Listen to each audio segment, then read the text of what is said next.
Welcome back to Block 5. This month's block is called The Old Maid's Puzzle.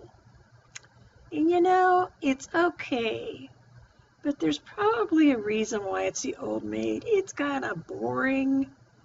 Let's put some punch in this block. We're going to take her from this to this. Now she doesn't look like an old maid anymore. Let's make some prairie points. First things first, we're going to be working with a lot of bias, so let's starch our fabrics. We're going to start out with a strip of fabric. Cut the width of your fabric by 3 1/8 inches. From that fabric, you're going to cut 5 3 1/8 inch squares. From the remainder of that strip, first trim it down to 2 3/4 inches wide, and then cut 4 2 3/4 inch squares. Now you're going to take the 3 1/8 inch squares and cut them in half diagonally. Now decide which fabric you're going to use for the blocks that are indicated in green on this drawing. And you're going to go ahead and starch that fabric again, cut it to 3 1/8 inch thick, wide, and then you're going to cut 3 3 1/8 inch squares from that. You will proceed to cut those diagonally also as you did with the background fabric. Now choose the fabric you're going to use for the 2 remaining larger segments and cut that into 1 5 3/8 inch square and divide that diagonally as with the others. Okay, let's put some lipstick on this old maid's puzzle. Let's choose some fabric that will coordinate with the fabric you've already cut so that we can add some accent pieces or the lipstick. For the coordinating fabric for the large triangles, cut 2 5-inch squares. For the coordinating fabric for the small triangles, cut 6 2.5-inch squares. For this part of the project, we'll need 1/4 inch steam seam or a glue stick. Now on to the fun. Let's take the larger 5-inch square. We're going to fold it in half with wrong sides together. Make sure your top edges are even. And then we're going to press that so we get a nice sharp crease. Now we're going to take that piece and fold it in half and just finger press it to get a crease, a guideline crease.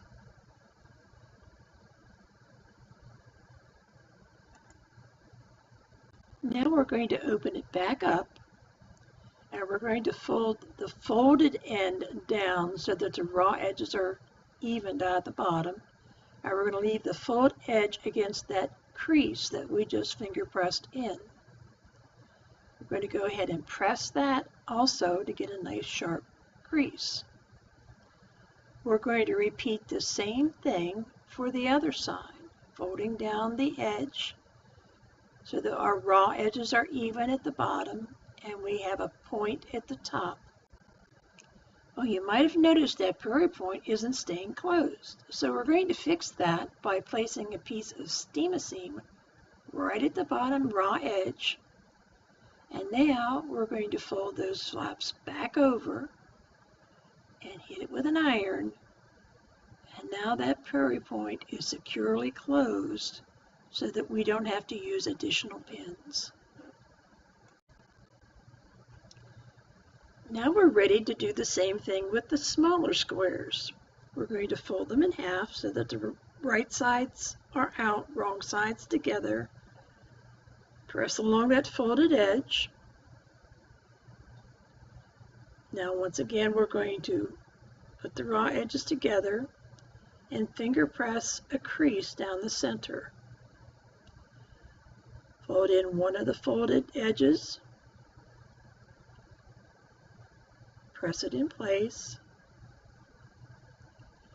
and repeat with the other side, folding that folded edge towards the center. And we're also going to press that sharply in place.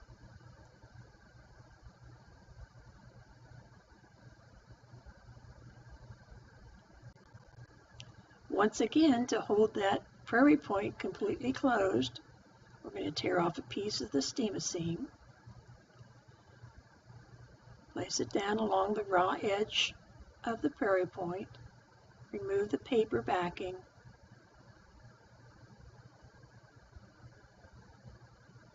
and press the flaps back in place.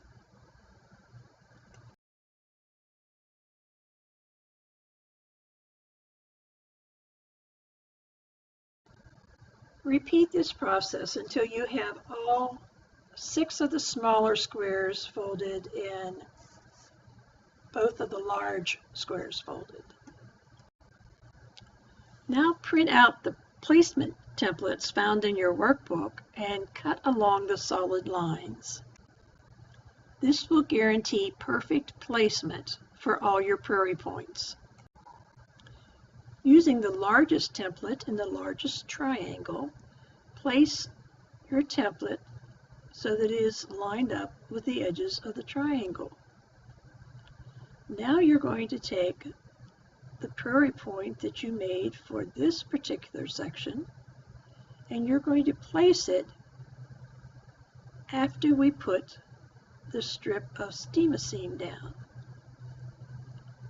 so that it'll stay in place.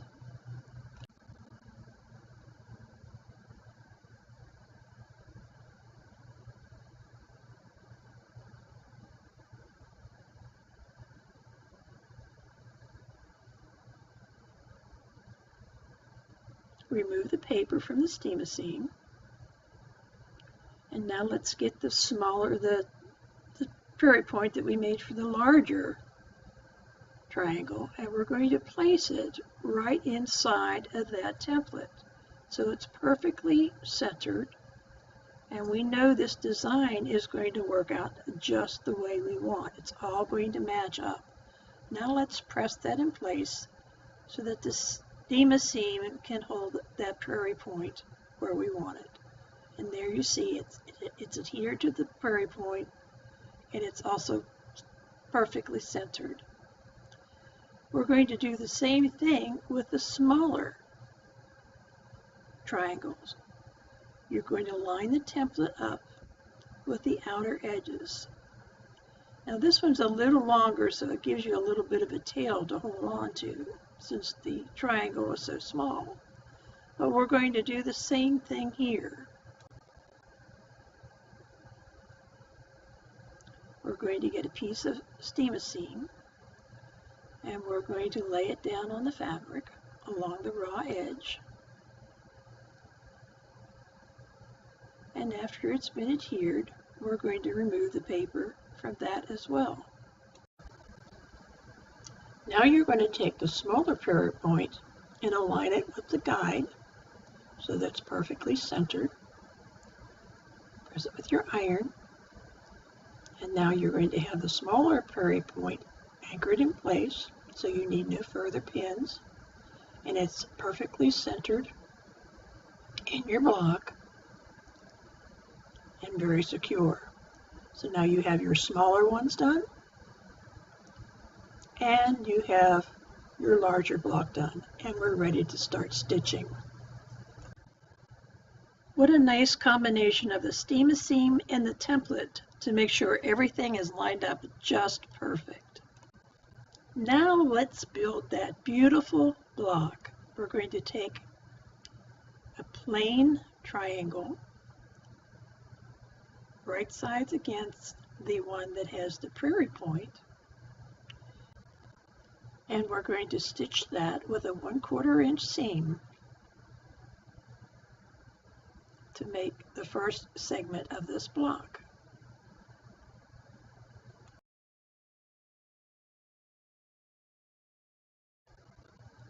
Let's speed up the process a little bit, and we'll keep assembling them like we just did the first one, with the right sides together.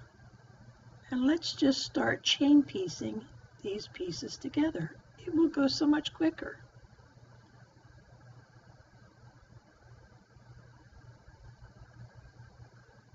Again, you want to make sure you're using 1/4 of an inch seam as you're stitching these. A great way to check that is to use an index card, which has lines that are exactly 1/4 of an inch away from each other, or just draw lines on a piece of paper and stitch and see if you can get that 1/4 of an inch seam perfected. You want to have it just slightly less than 1/4 of an inch, and that will allow for the folding over of the fabric and the thread, so that whenever it's opened up, it'll be exactly the size you need. I think that's what a lot of people struggle with. If you make it exactly 1/4 of an inch, that's not taking into allowance the thread and the little bit of waste that you get when you fold to press. So make it slightly less than 1/4 of an inch, and I think you'll be real happy.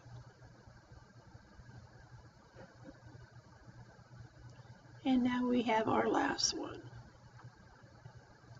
So we've got that piece together, right sides together, up, right sides together.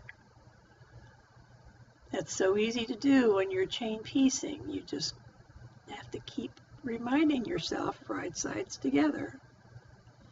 And here we go with our last strip. And let's not rush through it. Let's make sure we're lined up.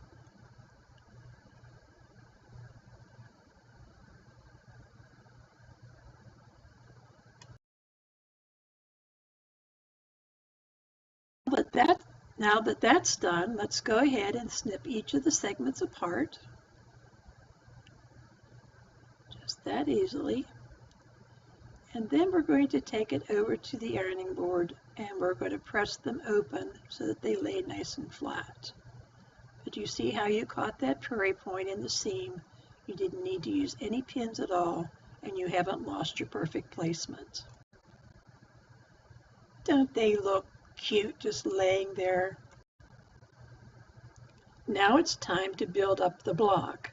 Let's grab the squares that you cut out of the background fabric and add them. Again, we've put the right sides together. We're stitching 1/4 of an inch seam, and we can go ahead and chain piece these as well. Just make sure it's right sides together, and you want to stitch on the side that has the prairie point. If you're in doubt, you always stitch on the same side.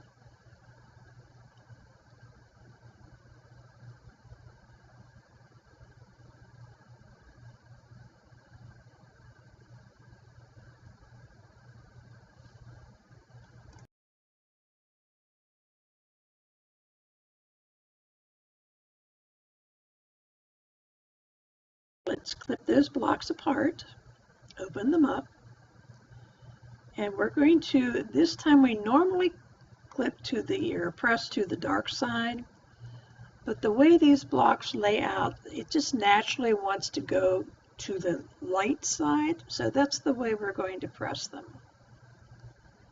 And that also will allow these seams to nestle together when we get ready to put the block together. Your seams are going to nestle so nicely together. So if you're like me and not a pinner, you can just start sewing right away. If, on the other hand, you really have the need to put a pin in it, have at it. And now we're going to stitch this block together. Again, using 1/4 of an inch seam. Remember, if you used a pin, don't stitch over it, just go up to it, remove the pin, and then continue on.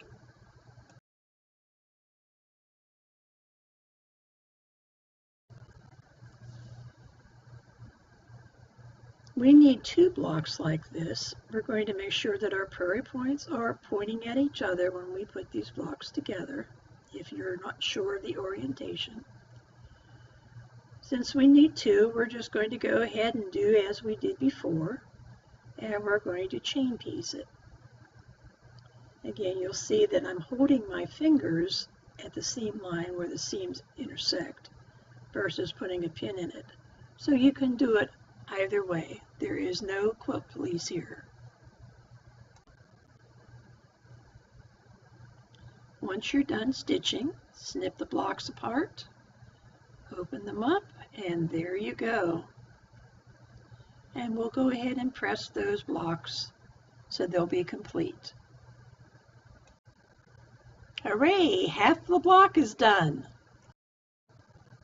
Now it's time to build this part of the block, and we're going to start with the half that has the small prairie point.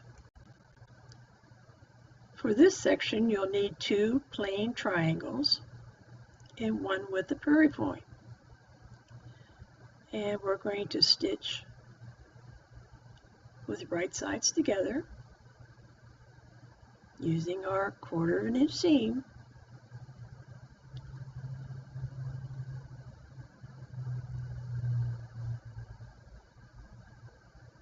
And there we have half of the block. Now we need to put the other block. So you don't get disoriented, make sure that when you lay your block down, it's forming a straight line across the tip of the prairie point, all the way across. Then you can put your right sides together and continue to stitch. And when you stitch, you should be joining both pieces right at the prairie point tip. So now when you open it up, you do indeed have that straight line going across the top. Now you just need to repeat for the second part of it. After you carefully pressed your block, trim off those dog ears on both segments. Now we're ready to complete the block by adding the large diagonal piece to that piece that you just got done doing. So we're going to put right sides together again, and we're going to begin to stitch. We're starting to get down to the finish line. We only have these two to put together, these two sections, and then we can put the entire block together. So you're doing great. Once it's stitched together, we're now complete with the other part of this block. And now it's time to put the puzzle pieces together on this beautified Old Maid's puzzle. So lay them out as so, right sides together, and let's just do a chain piecing of these two pieces. Make sure your raw edges are even.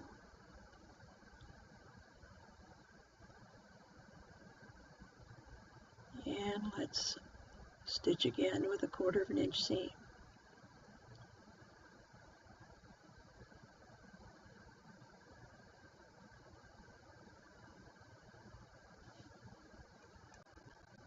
Let's continue on with the other half. Again, making sure your raw edges are even. And once again, we're stitching with a 1/4 inch seam.